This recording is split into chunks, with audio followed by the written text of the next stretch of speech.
Assalamualaikum and hello everyone. I am Ameleya as a lecturer that's going to talk about topic 1, which is an introduction to the geography of travel and tourism. So let's have some insight on this topic. So everyone, for this topic, this is actually the learning objective that we are going to get at the end of the chapter, which is you will know how to define and use the terms of leisure, recreation, and tourism and understand their relationship between of them. And you also can know about how to distinguish between the different forms of tourism and the relationship of different types of tourists with environment, and appreciate the importance of scale in explaining patterns of tourism. So we are going to look how do people come to certain country. And lastly, we are going to learn about the appreciate the main methods used to measure the tourism and know about the shortcomings of the greatness of tourism. Okay, so this is a table of the content for topic 1, which is we have 4 subtopic, which is 1.1, we have definition, leisure, recreation, and tourism. So 1.2, we will talk about types of tourism forms and versus the types of tourists with the environment. 1.3, important of scales and patterns of tourism. And lastly, 1.4, main method to measure tourist flow. So don't worry, so I will be explaining one by one later. Alright, without further ado, let's go to the next slide, which is the definition between leisure, recreation, and tourism. Alright, so first one, what is leisure? Okay, so what is leisure is actually the time available of individual when they already past their work time, sleep, and other basic needs have been met, which means time available, which means free time. Okay, so next one, tourism. What is tourism? Is actually there are two definition side, which is one of the demand side is one other one will be the supply side. For the demand side, okay, so what is tourism is actually the activities of person traveling to and staying in places outside their unusual environment. Of course, it's not more than 1 year, and definitely when people go to travel, it's because of leisure, business, and other purposes. So this is actually the meaning from the United Nations Statistical Commission, which means from the demand side, which is the tourist side. And the meaning of tourism from the supplier side, which means they look the demand of goods and services generated by the visitor to a destination. So there are two different meaning of tourism, which means two different perspective, which is the supply side is actually from a tourism satellite account. Alright, so last one, what is recreation? Normally, recreation is come after that you have leisure time, which means an activity or pursue any engage activities during your leisure time. Which means I already mentioned just now, what is leisure? Leisure is actually a free time. Recreation will be take place during your free time. Alright. Okay, alright everyone. So now we go to 1.2, which is types of tourism forms. So in tourism, we have two definitions. Another definition, or maybe common tourism form. Now, definition just now, this is actually form. There are two types of form that normally people know, which is one is mass tourism and one more is niche tourism. So when it comes to mass tourism, it is actually a conventional tourism. We call as a traditional tourism where a lot of people or maybe large number of people of tourists coming to the place. For example, when people go to Malacca, everyone knows to go to Kota Formosa for heritage value. So this is where a place that common for all the tourists will come to the place. That is for mass tourism. Okay, a part of that niche tourism, which is actually special interest, or maybe you like certain things and involving small number of tourists in that setting area, authentic area. Okay, for example, cultural. Maybe you like cultural, you want to know about the heritage, okay, of a certain tribes, maybe. Like in Sabah and Sarawak, they have certain of tribes that you can learn. Not all people want to know about the tribes. So this is kind of tourism, or maybe kind of tourists want to go there to learn about the certain tribes. Or maybe because of religious, education, genealogy, or research. Okay, other than that, people who love environmental, They will prefer to go to nature and wildlife. For example, they go to South Africa to look at the wildlife activities. Maybe go for ecotourism. People who wants to protect the environment, so they go for ecotourism. Or maybe adventure tourism, alpine, tourism, coastal. Okay, so next, rural. To those people who wants to away from the city, they want to learn about the traditional things, and they go for farming. Okay, go for camping as well. Also can become a rural niche. Okay, wines. Okay, another one is sports. Okay, sport activities in rural area, festival and events, art and craft. Okay, next we have urbans. Okay, those people go for business activities, conference. This is actually the special interest, because not all tourists are going to travel because of businesses. That's why it called as a niche tourism under urban. Alright, sports. Okay, gallery, arts and others. Okay, like photography. Alright, and others because of health. Okay, because of volcanoes, they want to go to have a look. This is we call niche tourism, special interest tourists. Alright, so we call other alternative tourism development.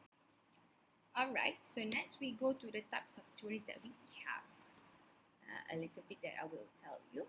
The explorer or drifter, the elite, the psychocentric, the mass tourist, the charter tourist, and we have all allocentric. So I will explain in the next slide. Okay, so when it comes to drifter, okay, normally they will have typically an authentic and deeply immersive in travel experience, where they choose to stay with the local rather than stay in the urban area. Okay, they don't like to be in a city area. They want to blend it together with the locals. They love all these challenges, love to live like the local. That is for explorer or drifter. So next, for elite tourism or elite tourists, will include some combination of experience involving luxury, exclusivity, personalization. Normally, this is type of people with a lot of money. They are rich, and some of them are famous. They want to go to the famous places with the fine services. That's why we have hotel in 5-star hotels, the famous hotel, because they want to cater this type of tourists. Okay, next, for psychocentric, they love to go to the places that are familiar and consistent activities. They love to have a good schedule surrounding them. They don't want to surprise. They don't like surprises. And then normally they will take travel agency activities, or maybe they will contact the travel agency to package their tour. Okay, for the chartered tourists, normally package consisting of pre-arranged services. Okay, which means including transport, accommodation, meals, and option for associated activities. Which means this is where chartered tourists really depends on the travel packages. Okay, so this is actually depends on the travel trade. Okay, so normally for the business traveler, they will go into this charter tourists because they will go in together and so on. Alright, so last one, which is allocentric, which means it's different from psychocentric. A person who wants to looking for new experience. They want to go for adventure. They want to go through the nature. Okay, this is actually similar to the explorer or drifter. Okay, that is for allocentric. Okay, so now we at the 1.3. Okay, we have two types of scale, which is we have map scale and we have territorial scale. Okay, so what is map scale? Is actually the distance on a map, that we know. For example, from point to point, which means, like for example, in the map, you can look the distance between Terengganu to Kuala Lumpur. Okay, how many kilometers? That is for maps. For territory, it's actually bigger compared to the map, which means we look at the regional, the local, the individual level. For example, that we have East Coast, or we call as Pantai Timur. So in the Pantai Timur, we have different states inside there. So we look at by regionals. That is, for example, for territorial. So this is the territorial of East Coast. We have territorial of um, center of Malaysia. Okay, we have West Coast for Sabah and Sarawak. That is actually the regional. Okay, so alright, so this is actually 1.3.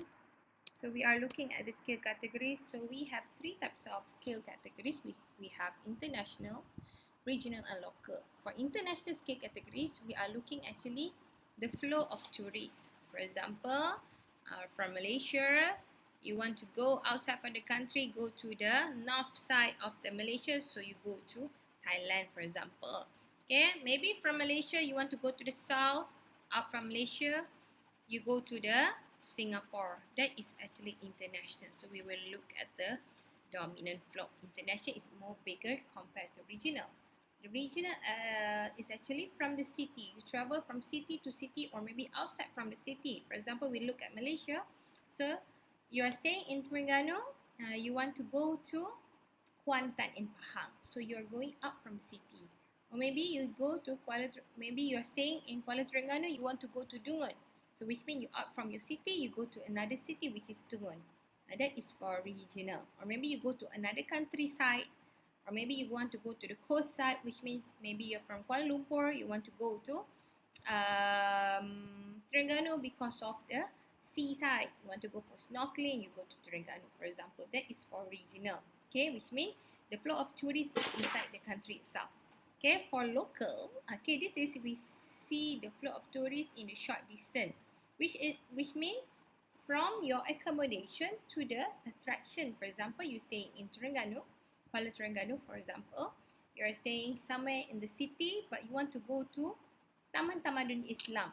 So, which means this is actually you are traveling from your accommodation to go to the attraction. This is actually we are looking from the smallest scale. That is what we call as local scale, which means you are going around your local only. Okay. Alright, so this is actually another part of pattern of tourism. So actually from flow of tourists, okay, other than we look at the scale just now, we actually can look the flow of tourists through two special patterns, which is push and pull factors. Okay, so the push factor is actually inside the tourist itself. Okay, because they have this kind of factor like economy factor, which means they have a lot of money, maybe they already earn so much, they want to use their money to travel. Okay, maybe because of social factors, they learn that okay, going to Paris is actually a part of a life must going. Maybe like because of people go for fashion show, so that makes you want to go there because you want to buy the branded items. You want to look at the show, the fashion, and so on. Okay, maybe because of cultural factors, like nowadays Malaysians love to go to Korea because they want to learn about the culture over there, the food, okay, because of the K-wave and psychological factors. Okay, so normally it concerns the stage of economy development to the generating area. Alright, so next, when it comes to pull, the attraction itself pulling you to go there because of their accessibility, because their attraction, their amenities of that place. For example, like Sunway Lagoon. Okay, Sunway Lagoon is famous for water activity. Then they have the biggest and the longest slide, which is Vuvuzela. So that attraction attract these kind of people who love water activities, go to Sunway Lagoon and enjoy. That is for example. Okay, maybe because of natural attraction, okay, of cultural, historical heritage. People want to go to Malacca because they want to learn about the history of Malaysia. Okay, entertainment, okay, infrastructure and services. For example, nowadays we have a new attraction which is we call as luge, which is we have in Rawang, Sky Luge. Okay, that is example. Pulling factors, which mean the places attract you to go there. Alright, so now other than push and pull factors, you can also measure the tourist flow from the 4 common types, okay, in tourism, which is we have point to point with added tour, circular tour, hub and spoke itineraries, which mean point to point, which means directly. For example, you from Kuala Lumpur go to Kuala Terengganu to back to Kuala Lumpur. Okay, so that is we call as point to point. Okay, so next, point to point with added touring. For example, you from Kuala Lumpur, you want to go to Terengganu, but you stop over in Pahang because you want to eat lemang toki, the famous one. That is we call added touring in the circuit, which means your original is actually want to go to Kuala Terengganu, but you want to stop over for lunch in Bentong for lemang toki. That is we call point to point with added touring. Okay, so next, circular tour, which means you are going to encircle area, which means from one point you circle, go back to the place that you started, which means you are not going back to the same route. Okay, for example, from Kuala Lumpur, you go to Kuala Terengganu, then you go to Kota Baru in Kelantan, and from Kota Baru in Kelantan, you back to Kuala Lumpur. Okay, which means you are not going back from Kuala Terengganu, which means from Kelantan you go back to Terengganu, back to Kuala Lumpur. You are not doing like that, and that is we call direct. But if you go circular, which means you are from Kuala Lumpur to Kuala Terengganu, go Kota Baru Kelantan, then you go back to KL. That is we call several. Okay, which means you have different route to go back at your original place. Okay, so next we go to the hub and spoke itineraries, which means several routes that you use in a place. Okay, which means you use different transportation, but at the same place. Which means, for example, normally the foreigners who have a long holiday, they will stop over in Kuala Lumpur. Okay, they will book apartment or maybe condo hotels and so on. So for example, they stay for 3 months in Kuala Lumpur. So from Kuala Lumpur, they take any public transportation, go to Penang and back to Kuala Lumpur. Maybe the second month, from Kuala Lumpur that they stay, they go to Perak, and then they coming back to Kuala Lumpur using another types of transportation. That is we call hub and spoke, which means they have their own hub. Okay, for example, these tourists from London, they stay at Kuala Lumpur as their hub, and then they from the hub they staying at Kuala Lumpur, they go to other places and coming back to their hub. That is we call as hub and spoke. Alright. So next, which is the last subtopic, which is the measuring tourist flow. So it's actually important for you know how to measure the tourist flow, because you can evaluate the magnitude of tourist flow. So we can look the pattern. Okay, pattern. So in 2024, in 2023, so how many tourists coming here? Okay, so that you can plan the future of tourism. This is important. And some more, next year, 2026 will be a Visit Malaysia year. So from the magnitude of tourist flow that they learned for the past few years, they can plan what they can do for 2026 Visit Malaysia year. And then of course, it's actually for marketing. So we can look, okay, what type of tourists love to come to Malaysia. Maybe they come to Malaysia because of shopping, maybe because of island. So when people got the statistic, they actually can market their product accordingly to the tourist trend coming here. Alright, so coming back to this slide, which is how to measure the tourist flow. So there are 3 types how you're going to measure the tourists. Of course, the first one is statistic volume. So you can look at the volume, okay, the numbers of tourists coming to certain places. Okay, for example, in Malaysia, we have Tourism Malaysia normally record all the tourists coming to Malaysia, for example, in 2021, 22 and 23 and latest. That is the number actually, so we can measure how many tourists. Is it the trend is going increasing or not? So we can look at the statistic. Other than that, tourist characteristic, okay, so when it comes to the tourist characteristic, we can look, okay, which state in Malaysia that normally they spend a lot. Alright, that is characteristic of tourists. Okay, or maybe you can look at Terengganu. So people love go to Terengganu because of the sea. Go for snorkeling, scuba diving. So you can look every state the characteristic of people. Okay, another part is actually expenditure statistic. Okay, this is actually very important.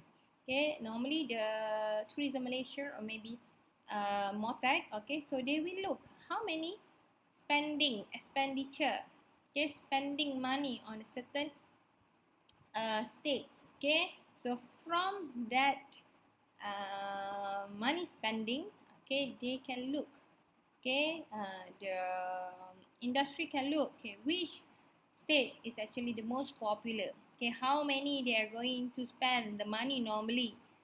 For example, as you can see here, so we can see at the down here, key statistic of domestic tourism. So when we look at the domestic tourism, which is the local tourism, okay, so we can see that number of visitors coming to Selangor is 22.0 in million, yeah. Okay, so for the numbers of trips, okay, normally they go to Selangor. Okay, they take a lot of trips staying in Selangor. Alright, in million, 26 million. Okay, and the number of tourists I can see, the first one is actually Pahang. Okay, Pahang received number of tourists much more compared to Perak and Selangor or other states. Okay, and then we can see that okay, people staying in Labuan longer than the other states. This is how we actually helping the government or tourism industry to look at the tourist flow. Okay, I think that's all for chapter 1, which is topic 1. Okay, so this is actually the reference. Okay, so we have recommended text for you to look at, which is travel and tourism. Okay, edition of 5th edition. You can get it from the library, or maybe you can just type in your Google to get this book, to get the ebook. And then we also have other references that you can get from your library or maybe in Google. Okay, so I hope topic 1 is helping you to understand what is tourism geography. Thank you. Assalamualaikum and goodbye, everyone.